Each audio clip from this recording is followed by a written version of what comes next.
Good morning and welcome to the Global Entrepreneurship Week 2021.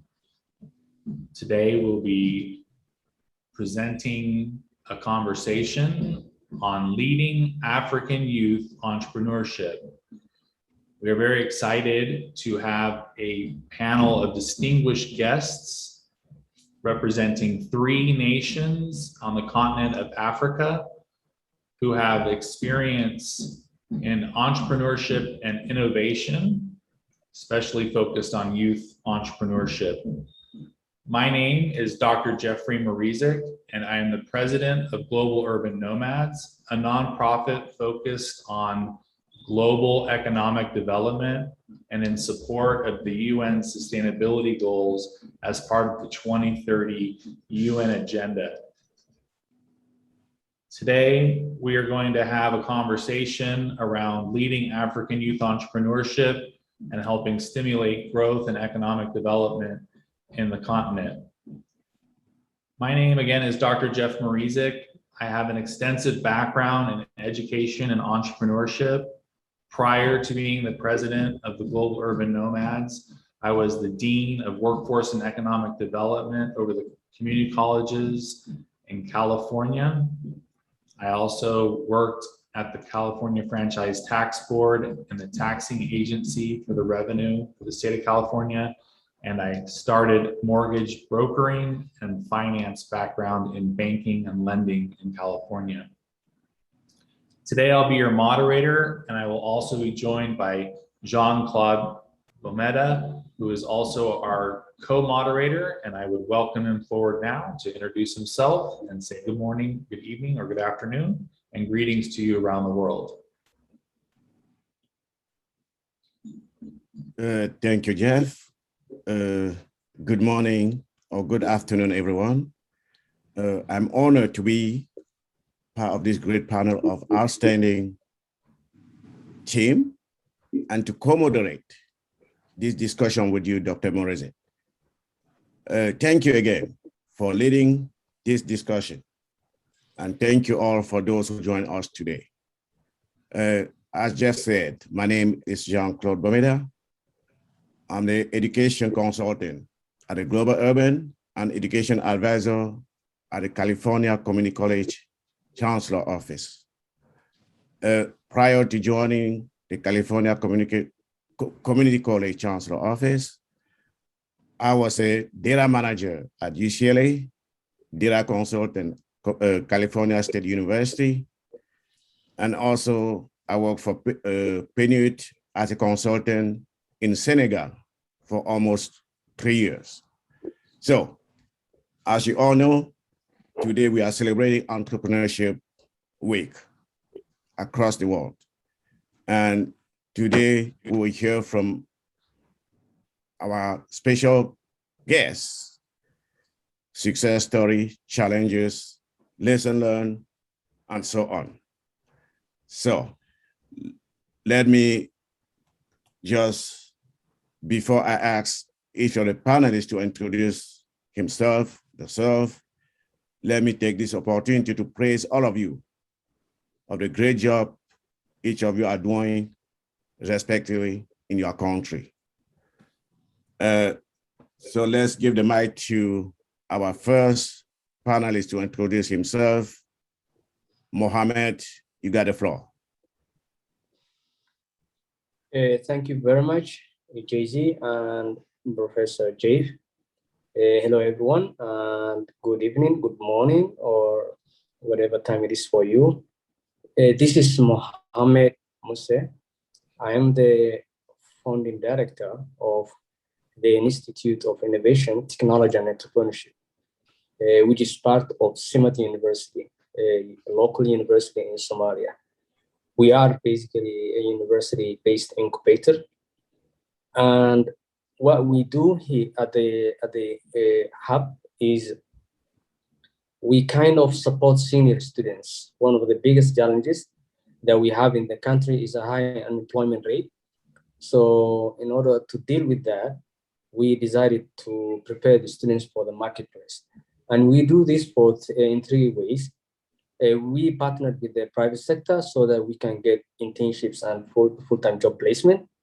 We also do have entrepreneurship programs whereby students learn how to start their own businesses and become job creators. And finally, we also teach them how to become freelancers. We've been in operation for the last almost 3 years now, and we have achieved quite big milestones, I would say, and some of them are, we've trained almost 1,000 youth now, and our training programs are long-term, minimum 2 months, maximum can go as high as 9 months. We've also created jobs, almost 300, and we have incubated 29 startups, and we have also helped students raise funding more than 100,000 US dollar. So those are the basic things that we did so far, and we work with different partners. Some of them are the US Embassy in Somalia. We also work with ILO Somalia. We work with UNIP Somalia, and now we recently launched another program with the International Trade Center and with funding support from the Japanese government. So yeah, this is some of the things that we do, and for me, I had the pleasure of being exposed to global innovation ecosystems such as the Japanese one and the United States ones. So I'm happy that we are contextualizing some of the bigger integrations that we've seen globally, and now we make it in the Somali version. So thank you very much. I'm looking forward to having a great discussion with you today. All right. Thank you, Mohammed. This is great. Let me pass the mic now to my friend from Rashid, my friend from Tanzania. You got the floor. Yeah, thank you very much indeed, Dr. Jan.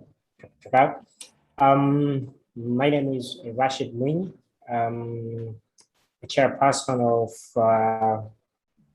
Pamoja Youth Initiative. Pamoja Youth Initiative is a youth-led organizations with a mission of strengthening Zanzibar youth to understand their potentialities toward bringing positive changes in their community. I think some of you might ask where is Zanzibar? Zanzibar is part of United Republic of Tanzania. There are two nations that united together to form United Republic of Tanzania.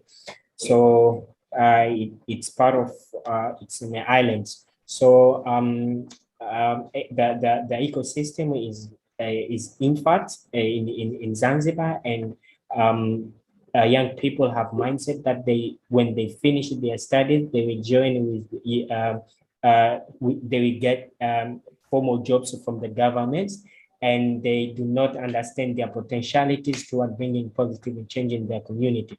That's why Pamoja Youth Initiative was found just to create them all to change their mindsets so that they can understand that they can bring positive change in their community when they employ themselves or do other stuff that they can create that can create a good impact to the community. So what we mostly do, we help the young people to develop their leadership capacity, as well as navigate their life through livelihood programs, different livelihood programs. So on livelihood, we mostly start with the young people at the ideation stages, people who want to employ themselves, to be able to come up with viable business ideas that can be taken into further stages. Then we try to develop their business model using business model canvas and a business plan as well as. And at the stages, we connect them with some institutions where they can get incubated.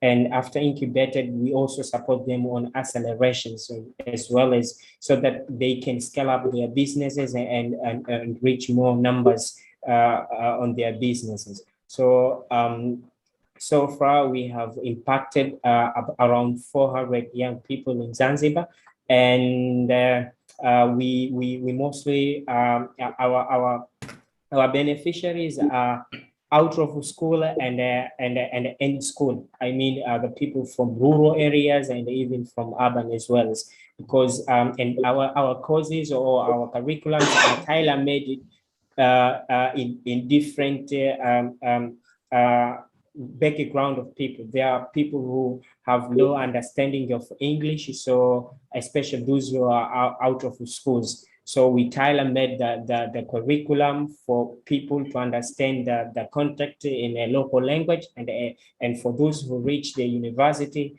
we keep in English. Yeah, that's a little bit about what we are doing. Wow. Thank you. Thank you. As you all know, entrepreneurship is about creating job opportunity and also empower the community. Good to hear from my friend. Now, let me pass the mic to my great professor from the University of Chang, Dr. Mark Danji. You got the mic. Thank you very much, Mr. Professor Jean-Claude. I'm very honored to be invited here at the Leading African Youth Entrepreneurship webinar. I am effectively Dr. Mark Danji. I am here in the University of Chang as lecturer at the Department of Biochemistry, especially in the clinical nutrition and food safety. So I am also a technical advisor at our in our incubator named Center of Technology Support, Innovation and Incubation of the University of Chang. Not that I am a close collaborator of the coordinator of our incubator, Professor Martin Chamba, that I represent here today. So concerning our university, it's created in 1993 and located in this city, Chang, in West Cameroon. So our institution powered by a collective dynamics impulsed by the rector, Professor Rujita Fak Namfoso, in search of excellence training. It is one of the 8 state universities here in Cameroon, and it is present in 6 of the 10 regions of our country. It has about 600 teachers, 600 non-staff teaching, and about 30,000 students. Our incubator is one of the many structures in our university, and it is created in 2017 with the aim to transform today's youth into tomorrow's richness creators.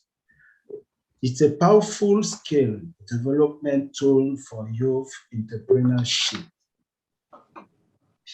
It not only serves as an incubator for students of the University of Chang and young people from the surrounding areas of the town, but also has the mission of enabling project holders to have access to quality local technological information services and other related services in order to help them to exploit their innovation potential and create, protect, and manage their intellectual property rights. Also, our incubator is more than 25,000 people sensitized, 2,500 project ideas evaluated, 2,000 interviews and counseling, 500 students and youth people trained, 200 accompanied projects, and 56 launch startups created. It's also 13 national awards and 2 international awards won by our junior entrepreneur. Our incubation process starts with the reception of project ideas that will be submitted to a pre-selection of innovative ideas and pre-incubation. They will come in final selection for the entry of the selected project ideas in incubation for 7 months. The incubation process will end by a masterclass challenge week to select the best startups that will eventually receive a modest seed funding to start their activities, to accelerate their activities. That is what I can say up to now concerning me, my university, and our incubator. Thank you very much. Thank you very Right. much. Thank you, Dr. Danji. Thank you, Rashid, and thank you, Mohammed. This is great. Let me pass the mic back to Dr. Merezik. Thank you so very much. Obviously, we have an amazing panel of distinguished guests who are making real change in their country and really developing the next generation of leaders who can transform their countries and their economies through entrepreneurship, which we know is an important economic driver. We're going to go through a series of prepared questions and responses with the guests. We're going to start with a quick lightning round. This is a 1-minute kind of get started question. Of course, it's the real question of the day, which is, since COVID-19, how have your programs had to change or adapt? As we know, there's been a global disruption by the pandemic. Here's some data from the World Health Organization. But let's start with Mohammed. How did you experience COVID-19 in Somalia? Yeah, thank you very much, Dr. Jeff. The impact of COVID-19 was just similar to all the innovation hubs, I would say. But in terms of its impact, I would classify into two. One, I would look at in a university level, which we are part of it, and then at the innovation hub, the way it impacted our work. In March 2020, I remember the government has introduced to stop all social gathering in all public places, including education institutions. And what happened at that time was that we were preparing for exams. The university was getting ready to deliver exams. And all of a sudden, the government has stopped it. And the university has been asked to come up with strategies to deal with it. No one was prepared, actually, not only us, but the whole education system was not prepared for it. Immediately, the university has appointed a technical committee to come up with an alternative strategy, and I was one of the members. Fast forward the whole story, we came up with a package that included a software that allowed us to access the students to their laptops at home and their cameras and monitor their environment, so that we can still take the exams and still monitor the environment of the students while they're doing the exams at home. And of course, with their consent, basically. And what happened is we also added some features in this, whereby the system takes unexpected screenshots, basically, of what is happening with the students or what they are doing. So that was, and for this, the university has been greatly appreciated by the whole stakeholders in the country. That's how we survived. And then coming to the innovation hub, the same has happened. Our work has been stopped. All incubation programs had to be moved online. So what we did was we kind of put together all digital tools, including Zoom with Google Classroom and all the productivity tools.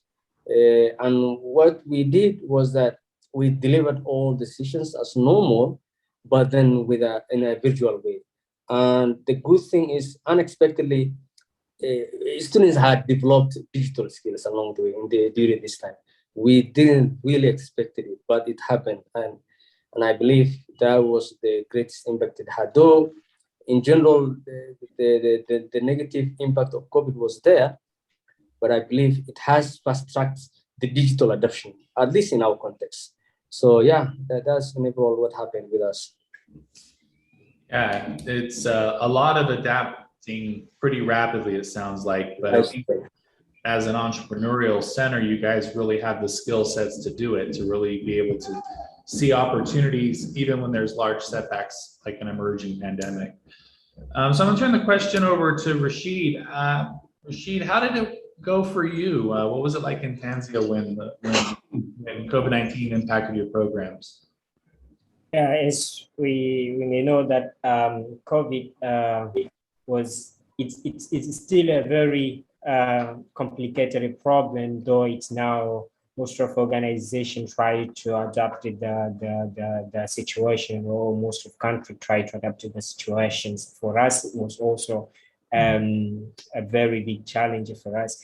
And at the beginning, we could even close our office for a while, and started strategize on how we can move on with these conditions. There was no lockdown in Tanzania, but it was like same closed down, because most of gathering were banned, and the gathering that exceed 10 people were totally banned. So there were only a small gathering that were allowed to the government.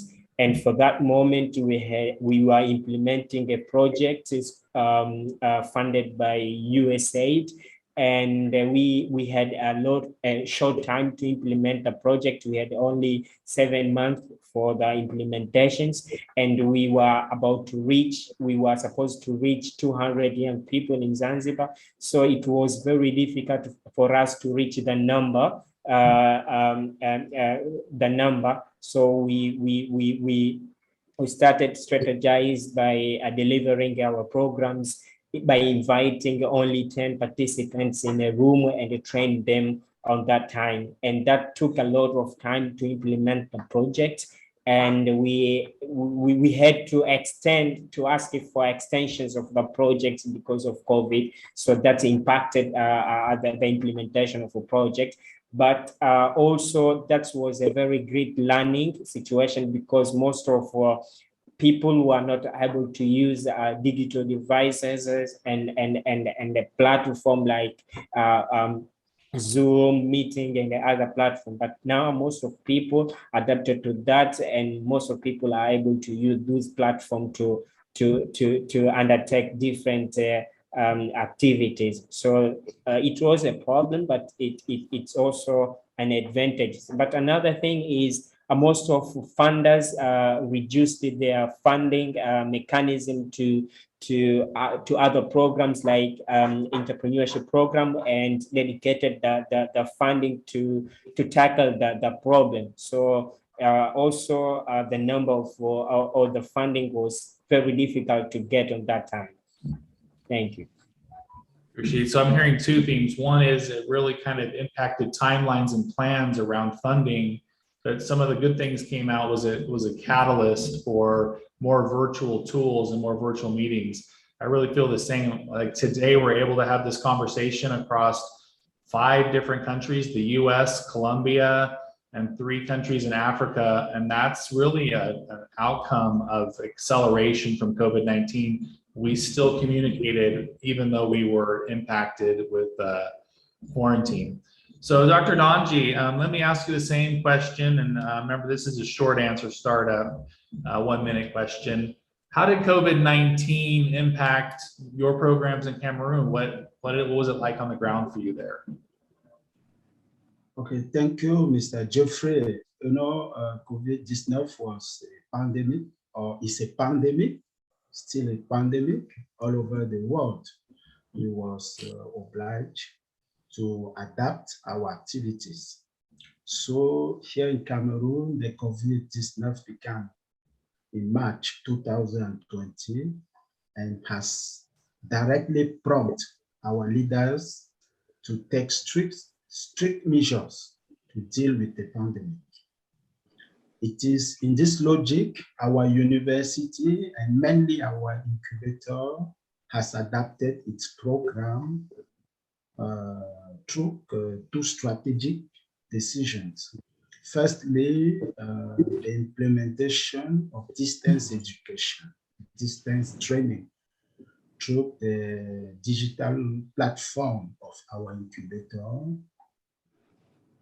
It was not easy, but we tried our best to adjust and continue with the training program according to many platforms like WhatsApp, Zoom, and so on.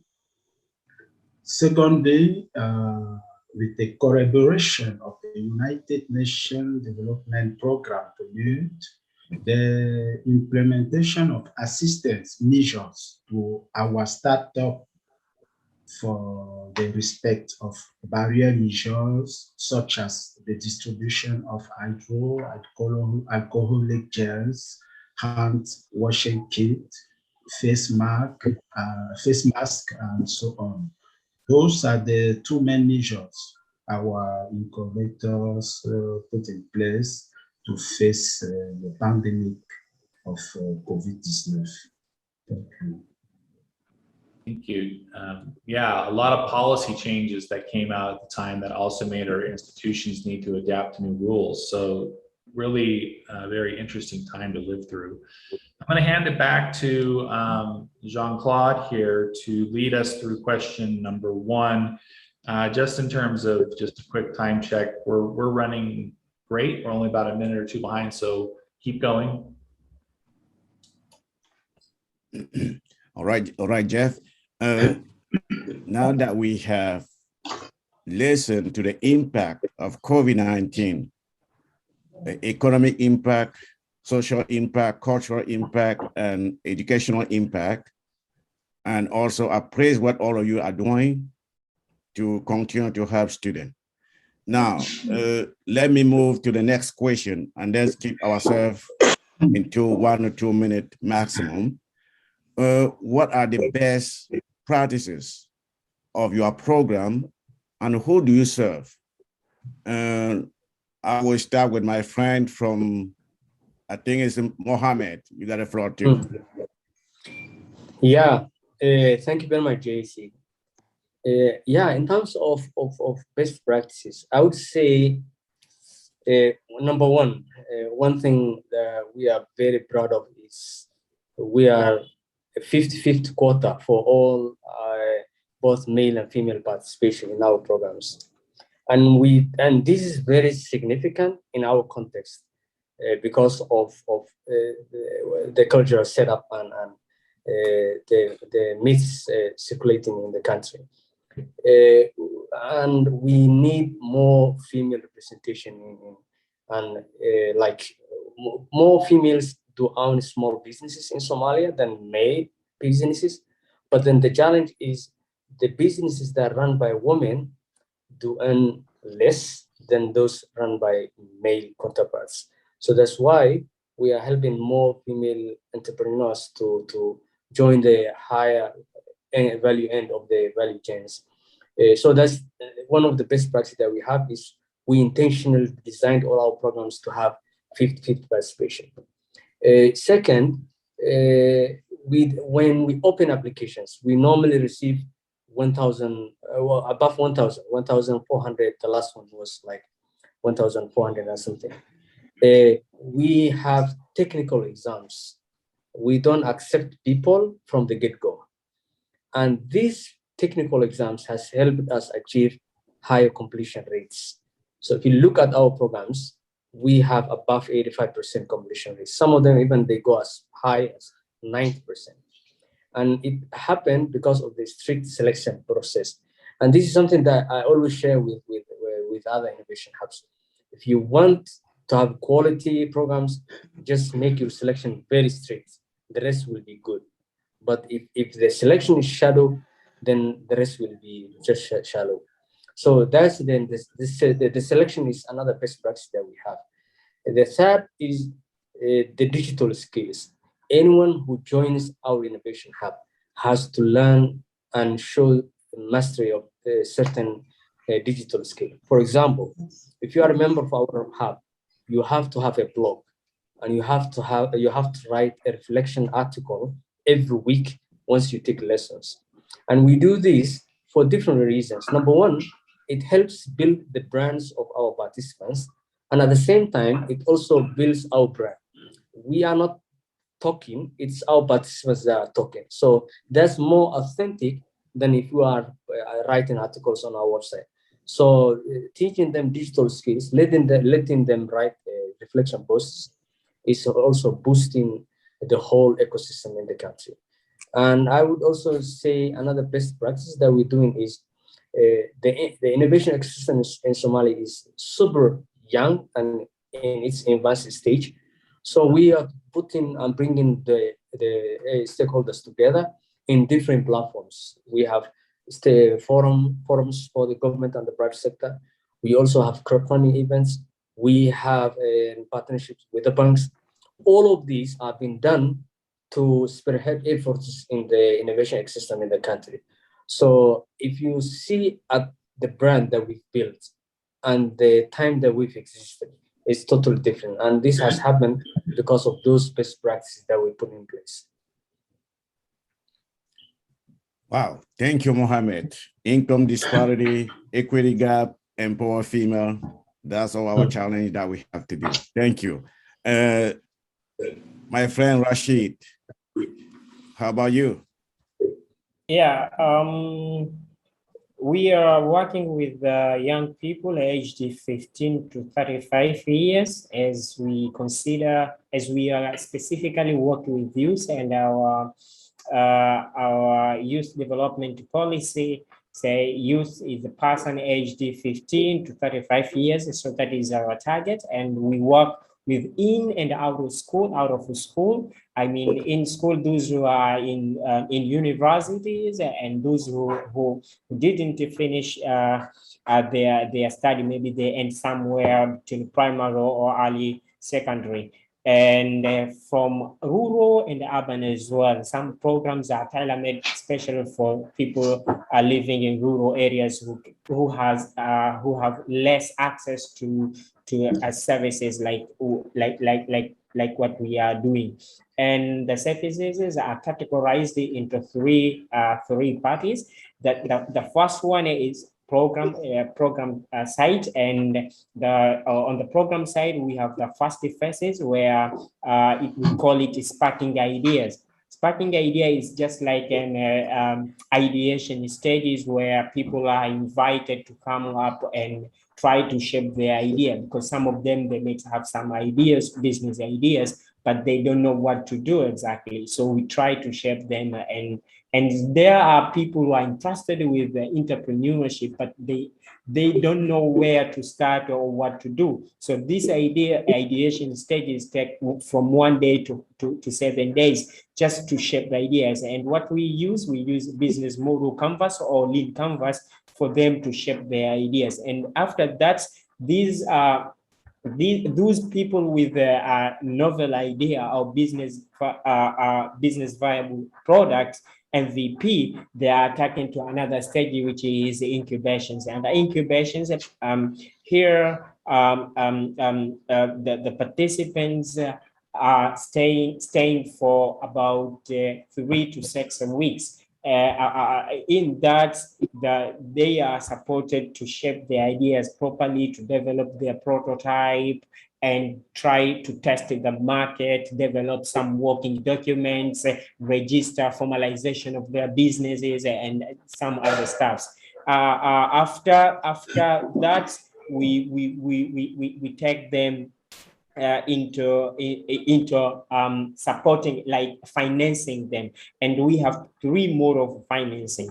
Bank loans, where in Zanzibar it's very difficult for young people to access loans because bank demands collateral and young people do not have collateral. So what we do, we stay, or through our partners, they stay as a guarantee for them to ensure that they get loan. And sometimes through our partners also, we have them get direct loans. And the direct loans, we try our level best to get partners with free interest loan, those who can invest in businesses. And another option is equity investments. Through our partners also, we try to find some partners who can just financing these businesses through equity means. And the second or the third component is business accelerations. And the business accelerations here, the advice and assistance in the process of business registration, referral, opening bank account, and developing some other issues, and help them to scale up their businesses so that they can reach more numbers, or can go even outside Zanzibar, like mainland and the other countries. We have some of our beneficiaries now selling their products in US, UAE, and somewhere else. So this you can take, you can see the model is taking the young people from very beginning of from with people with no ideas to make them become a big business men or women. So that is simply what we are doing, and that is the model that we use in our services. Thank you. Thank you. So what I hear so far is a policy change, increase female participation, and continue to provide technical assistance to the rural community. Thank you. Back to Dr. Danji. What is going on in Chad or Cameroon? Thank you, Professor Jean-Claude. According to our incubator, our best practices for youth are based on many points.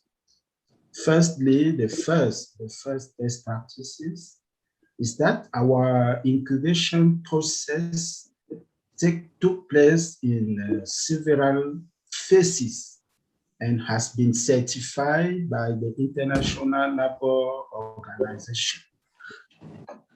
Secondly, it's the awareness raising, the evaluation of projects we are receiving, and the personalized advices given to the youth every year when they are in the process of incubation. Thirdly, we can talk about the training of students and youth surrounding our country,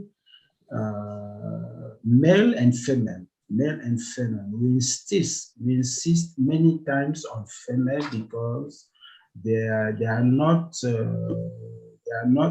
don't have the same motivation as male people. So we train them in administrative procedures. We train them in business plan preparation. We train them to improve the access to financing. So there are many types of formation we are giving to them during the 7 months of our training process. Fourthly, we can talk about the formal creation of enterprises in their demands. Now, every time at the end of our training session, we create formally the enterprises in the demand of our young entrepreneur. Finally, it's important for us, we provide at the end of the training, we provide seed fund in a bank account, of course, to some startups, and monitoring and evaluate them for 2 years. So I can add the digitalization of all our procedures. Those are some points we can set. They are the best practice in our incubator. Thank you very much. All right, thank you, Dr. Ganji. We are running a little bit behind the timing, so please keep up in not less than maybe 2 minutes, so we can respect the time for each other. Now, let me get back to Jeff to follow with the next section. So Thank you, JC. Just in respective time, we have about 5 minutes in the scheduled time. So I'm going to ask you to look at both of these questions. We know that you have prepared answers, but one is about developing networks and ecosystems, and the other is what are some of the challenges and opportunities or resources. Rather than going question one, question two, I'm just going to ask you to respond to both questions in a brief response. So if I just start with Mohammed, either of those two questions, what's most prescient, and those questions that you might be able to respond in less than a minute or two? Yeah, thank you very much, Dr. Jeff. Like I said, the environment that we are working in is very, very young. It's in its advanced stage. The innovation ecosystem is almost non-existent. It has been in operation for the last 7 to 8 years. So what happens is we came up with a lot of interventions, and we are trying to build partnerships so that we can get the ecosystem up and running. One of the things that we do is we partner with the banks so that we can connect the banks with the startups. And another huge challenge that exists in our country is the legal framework. The legal framework, it doesn't exist almost. So what we came up with was, as part of our programs, we partner with and push the governments and come up with draft strategies. Like, for example, we are now pushing forward for getting the Startup Act up and running for Somalia. So instead of waiting for the government, what we're doing is we're drafting the act itself. And then we're sharing this with the Ministry of Commerce and Industry so that they can take it forward to the ministerial meeting, and then it can go as high to the parliament and gets approved. So we have started a whole campaign called the Road to Startup Act in Somalia. And it has been and it has created noise for the last 2 months. Similarly, we're also pushing other agendas. Now the country has SME Act. We are now working on the Startup Act. So this is the legal and policy for an aspect of getting the basic mechanisms up and running. On the other hand, we're working with the banks. The banks, they are open when it comes to businesses that exist already, because there is a property that they can see and that they can use it as a collateral. But when it comes to the idea stage startups, they are a bit reluctant, and they do this understandably, that there is no proper legal framework that can protect their funds. So what we are doing is, instead of being afraid of funding the idea stage startups, we will incubate the startups first. And once we see the person that there's a huge business acumen and that there is a commitment, then we write recommendation letters, and then we send this person to the banks. So we sign an agreement with the banks that if they see someone who has graduated from our program and has a recommendation letter from us, then there should be a preferential treatment for such startups. So those are some of the things that we do in it to get the ecosystem up and running. But like I said, there are forums that we regularly host, the radio shows, television shows. I remember last month we hosted a televised debates between the banks and startups and the government, and it happened on the Somali national television at the prime time. So yeah, we're trying basically. Thank you, Mohammed. I mean, you're also talking about political activism and legislation and really trying to pave the way. So it's multiple dimensions. It's program, ecosystem, and it's even engaging government requirements. We're pretty much at time here, but Rashid and Dr. Danji, I'd like you to just make your last remarks, maybe to the effect of these two questions. What about networks, and what are some of the challenges and opportunities, Rashid? Talking about a little bit about entrepreneurship and then the innovation ecosystem in Zanzibar is nascent and fragile, which lead to the numbers of challenges, including deficiency of innovation hubs and the ecosystem builders. There is a deficiency. There are few numbers of players. Even when you can find that there are universities which are supposed to have innovations and incubations, but hubs, but you cannot find them in the universities. So as we are non-government organizations, we see the advantages of building the ecosystem and try to convince other people to have this to build the ecosystem, because it's need concatenations of efforts on building the ecosystem strong. And also there is uncoordinated ecosystem. Each player works individually. So these challenges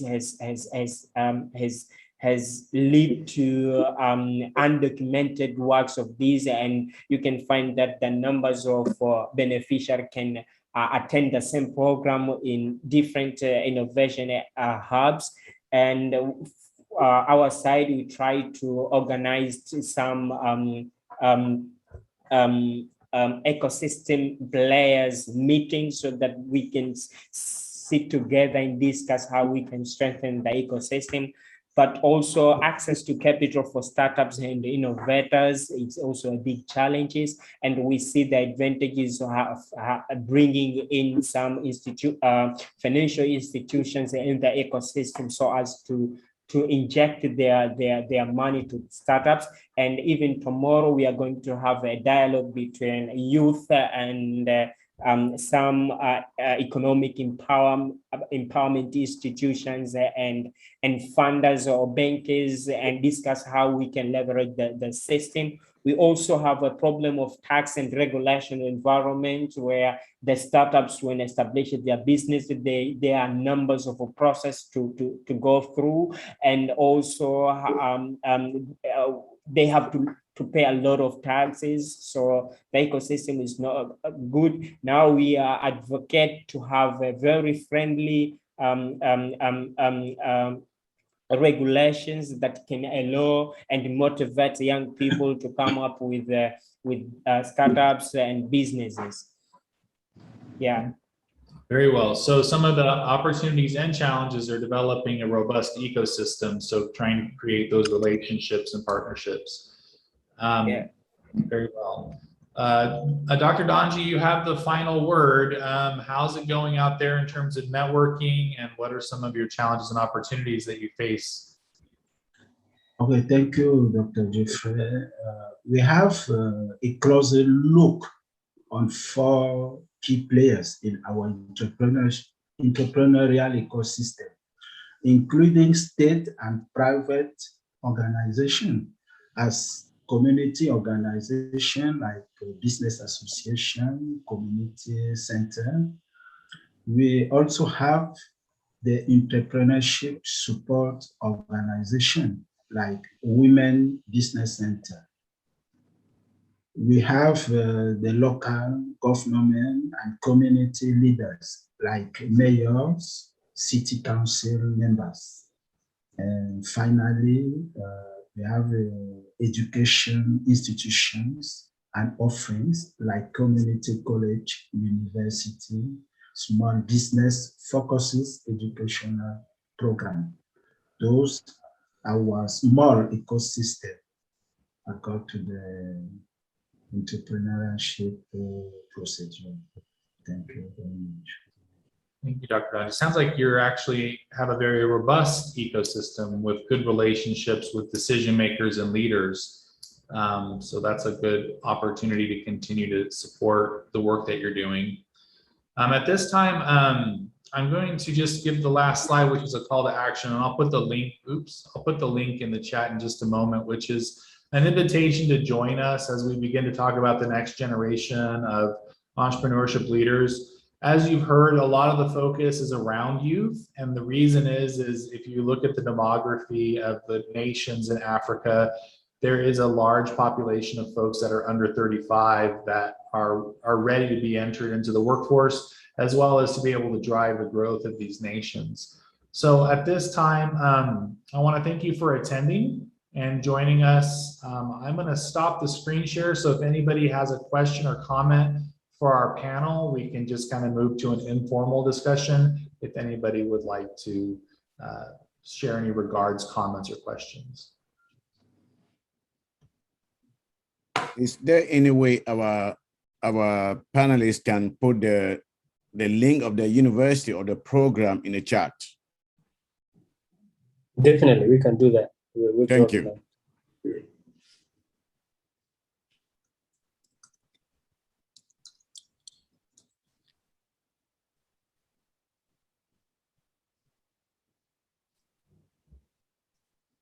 And thank you all for the great presentation. We learned a lot today. Whatever you are doing from Somalia to Cameroon to Tanzania, I appreciate your assistance. This is good. And I hope that those who are listening today will join us for a call of action to strengthen entrepreneurship, to continue entrepreneurial spirit, and then entrepreneurial skill. Our goal is to promote youth employment, to close the gap, and then to increase female and underrepresented population in a business life.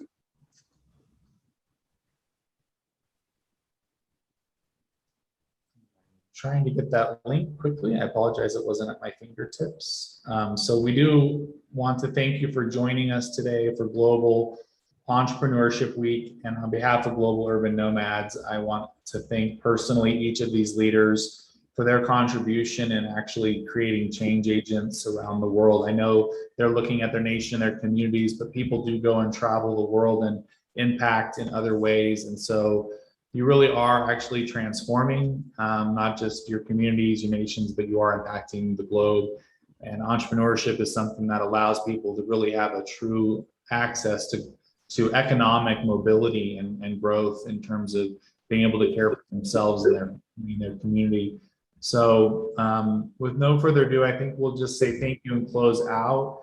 Please follow each of us. We all have LinkedIn profiles, so do connect with us on LinkedIn. Join us and the continuing conversation at Global Entrepreneurship Week. Please do connect with me at Global Urban Nomads as we set out a mission to impact the sustainability goals and to support Africa and these leaders. We look to continue this conversation going forward, hopefully working in collaboration on a project around some of the conversations that you've heard today. And again, thank you so much for joining us and attending, and we'll see you all soon virtually. So have a great day. Thanks. Thank you, Jeff. Thank you all.